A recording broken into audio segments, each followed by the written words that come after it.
Series के पहले दिन जो मजबूत तेजी बनती हुई दिखी है, इसके क्या है कारण, वो जानने की समझने की कोशिश करेंगे।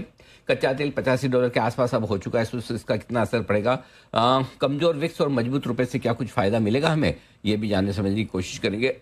बाजार का मजबूत सपोर्ट कहाँ है, किन लेवल के ऊपर बंद होने पर तेजी बढ़ने के आसार हैं, वहीं जो तेजी बन चुके हैं आईटी शेयरों में, क्या ये और आगे बढ़ेगी, सही समय पर क्या है एचडीएफसी बैंक ने यू टर्न लिया निफ्टी और बैंक निफ्टी को सपोर्ट देने के लिहाज से, और कमजोर निफ्टी के बावजूद एलएनटी में इतनी तेजी क्यों, ये सारी की सारी मजबूती के जो आपको एक्शन दिख रहे हैं, इन पर करेंगे हम पूरा फोकस। अगर सीरीज की शुरुआत तो बहुत ही बढ़िया हुई है सर, लेकिन ये भी जानना जरूरी है कि किन कारणों से ये तेजी आई है। ओके, बिल्कुल। तो ये मैं आपको बता दूं कि किस वजह से बढ़िया तेजी बनती हुई दिखी है। पहली चीज़ तो है कि सीरीज के पहले दिन आमतौर पर बाजार मजबूत रहता है, जो रिसर्च हमने आपके सामने रखी है, और उसमें हुआ भी यही था कि सीरीज के पहले दिन अगर आप देखें तो 10 में से 9 सीरीज बाजार मजबूत रहा है, और पहले दिन 10 में से 9 सीरीज मजबूत रहने का फायदा मिला। अगर एक सीरीज में जो हल्का कमजोर रहा है वो भी सिर्फ 6 पॉइंट था, तो मोटा मोटी हर सीरीज के पहले दिन बाजार मजबूत रहता है। ये रिसर्च हमने कल ही आपके सामने रखी भी थी, और इसीलिए बीटीएसटी करने की राय भी दी थी। सीरीज की शुरुआत में बाजार हल्के हैं, रोलर्स कम हुए हैं, निफ्टी के ओपन इंटरेस्ट भी घट कर आया है, और एफआईएस की शॉर्ट भी काफी ज्यादा, तो इन तीनों ही तरीके से बाजार हल्के हैं। एफआईएस डीआईएस की खरीदारी से सपोर्ट मिला, कल एक्सपायरी के दिन थोड़ी थोड़ी खरीदारी इनकी आती हुई दिखी है। रुपए में लगातार तीसरे दिन रिकवरी हुई है। जापान, कोरिया जैसे और ताइवान जैसे एआई वाले मार्केट जो ढीले हुए हैं, उसका फायदा आईटी शेयर देखो जमकर उठा रहे हैं, करेक्ट। इसके अलावा ब्रेकआउट के बाद आईटी इंडेक्स में तेज उछाल आया, पिछले 2 दिनों से आईटी इंडेक्स निफ्टी को सपोर्ट दे रहा है, करेक्ट। सही वक्त पर सपोर्ट देने के लिए आईटी इंडेक्स आ गया निफ्टी के लिए। अब आइए, आईआईपी ग्रोथ 2 साल की ऊंचाई के आसपास आती हुई दिखी है, ठीक है। मुश्किल समय में एलएनटी के अच्छे नतीजे ने बाजार में जोश भरा, इसमें कोई डाउट ही नहीं है, और सही समय पर एचडीएफसी बैंक ने तेजी लौटाई, क्योंकि एचडीएफसी बैंक का बैंक निफ्टी और निफ्टी दोनों में अच्छा खासा वजन है, और 1.5-2% की तेजी अगर वहां बने तो काम की होती है।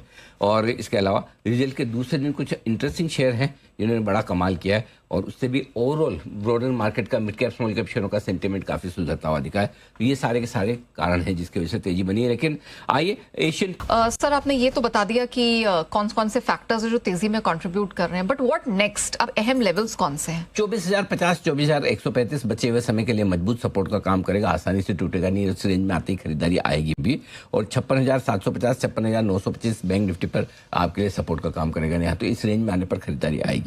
ऊपर की तरफ 24,265 24,365 की रेंज हल्की फुल्की रुकावट के तौर पर इस रेंज में प्रॉफिट ले लो। बात करते करते आ गया, दिखाओ जरा निफ्टी को, 24,265 आ ही गया है, लिखा था तब थोड़ा दूर था, अब आ गया इस रेंज में। यहाँ से 24,365 प्रॉफिट बुकिंग की रेंज है थोड़ी सी। अगले 2 बड़े टारगेट हैं, 300 छोटा है, बड़ा नहीं है टारगेट, 335 365 2 बड़े टारगेट है, जहां तक जाने की कोशिश निफ्टी की हो सकती है। बैंक निफ्टी 57,125 57,450 के आसपास की रेंज है, जो 57,325 57,550 की रेंज ऊपरी लेवल है बैंक निफ्टी का प्रॉफिट बुकिंग के लिहाज से। 57,325 2 दिन पुराना हाई है, और 57,550 आप देखेंगे तो एक ऐसा सपोर्ट लेवल था जिसको तोड़ने के बाद निफ्टी नीचे आया, तो वहां पर थोड़ा रुक सकता था। इस रेंज में 325 के तो बेहद करीब पहुंच ही रहा है, अब 57,325 के करीब पहुंचने की कोशिश करता दिख रहा है निफ्टी, बैंक निफ्टी, ये आपके लिए लेवल है। अब अगर आपने कल बीटीएसटी किया है तो ऊपरी रेंज में प्रॉफिट बुक करने की राय हमारी है। सुबह भी दी थी, अगर सुबह किया है तो अच्छी बात है, सुबह नहीं किया थोड़ा रुके हैं आप तो और बेहतर है, ऐसा हमारा मानना है। यहाँ प्रॉफिट बुक करना चाहिए, क्योंकि अब निफ्टी पर 24,125 और 57,125 बैंक निफ्टी पर, इन 2 लेवल के ऊपर बंद होने पर तेजी और बढ़ने के आसार है। तो कुल मिला के ये है कि अगर आप सही लेवल पे एंट्री कर चुके हैं तो 2 तरीके हैं, या तो अभी प्रॉफिट बुक कर लें या अपना स्टॉप लॉस इन 2 लेवल के नीचे रख लें, कि अगर इनके नीचे बंद हो रहा होगा 24,125 के नीचे और 57,125 के नीचे, तो फिर बीटीएसटी पोजीशन का आप प्रॉफिट बुक करके जाएंगे। बिल्कुल, और मुझे पूरी उम्मीद है कि जिस तरह से हमेशा हमारे दर्शक जी बिजनेस के साथ बने रहते हैं, इस बार भी उन्होंने समय रहते ये हमारी एडवाइस सुनी होगी, क्योंकि जी बिजनेस ने अगस्त सीरीज की तेजी को सबसे पहले भांप लिया था। कल निफ्टी बैंक निफ्टी में दी थी आपको स्ट्रॉन्ग कन्विक्शन के साथ बीटीएसटी कॉल। मैं चाहता हूं दिन के लो पॉइंट पर बंद हो निफ्टी और बैंक निफ्टी। मतलब क्यों? ताकि कल की तेजी के लिए आप तैयार हो जाएं। बताता हूं क्यों। क्योंकि अगर आपका 24,000 पे कॉल राइटर खड़ा है दबाकर, और 57,000 पे कॉल राइटर खड़ा है बैंक निफ्टी का दबाकर, और वो आखिरी घंटे में सेलिंग प्रेशर क्रिएट करके आपको लॉन्ग पोजीशन अनवाइंड करने के लिए मजबूर करे, और अगर आप डे लो के आसपास बंद करें, तो बीटीएसटी करने के लिए इससे बढ़िया बाजार आपको मिलेगा नहीं।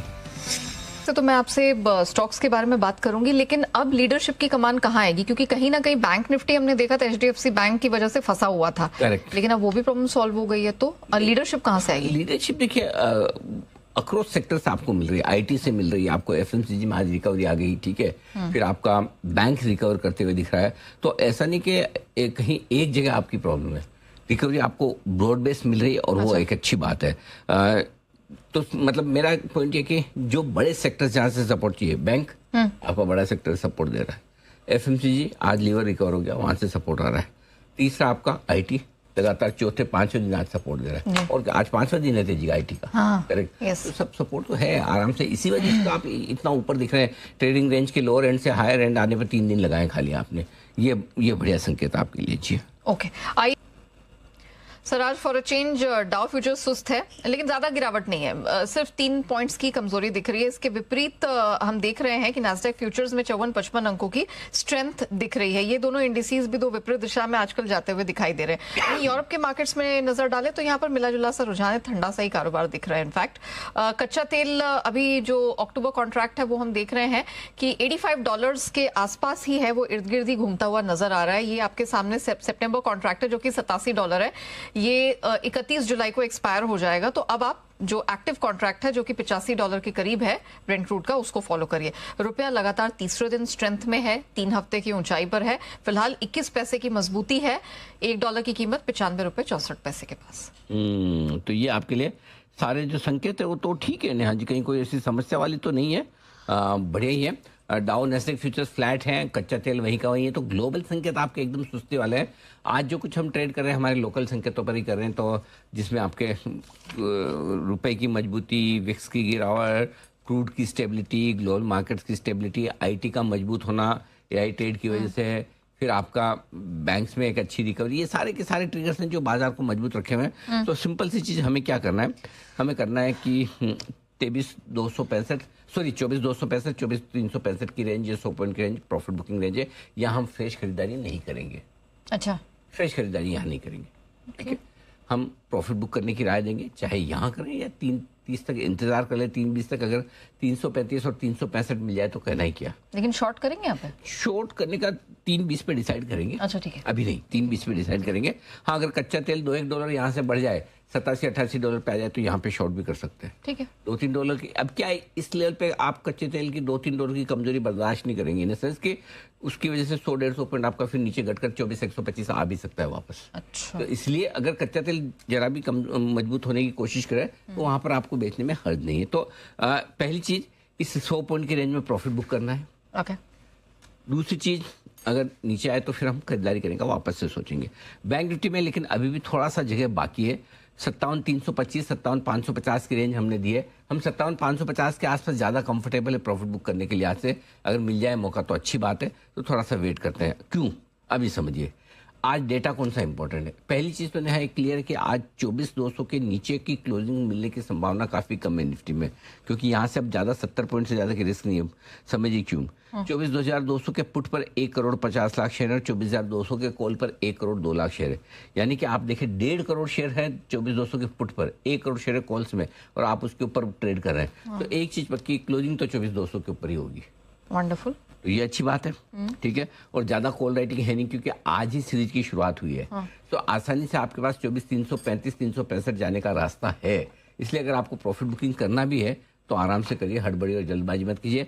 डेटा अभी ये दिखा रहे हैं कि बाजार कोशिश कर सकता है कि डे हाई की तरफ बंद हो। अच्छा, हाँ, कोशिश करेगा डे हाई की तरफ बंद। अब वो डे हाई 265 ही 275 ही है, 300 335 365 समय बताएगा, लेकिन डे हाई की तरफ बंद होने की कोशिश कर सकता है, क्योंकि डेटा उस तरह से बने है और 24,200 को बेस बना लिया है, और वहां पे ऑलरेडी कॉल राइटर 24,200 पे 1.5 करोड़ का है, तो वो ऑलरेडी 1 करोड़ का जो कॉल राइटर है वो ऑलरेडी फंसा हुआ है। ये हो गया आपका एक। अब आइए बैंक निफ्टी, 57,000 के ऊपर है 300 पे, 58,000 में एक और ब्रेक लेवल जो काफी ऊपर है। तो ऐसे में मेरा ये मानना है कि बैंक निफ्टी में जब तक 57,000 के ऊपर है मजबूती बनी रहेगी, 57,550 के आसपास थोड़ी प्रॉफिट बुकिंग आएगी, ये देखिएगा बैंक निफ्टी में। सिंपल सी चीज आपकी।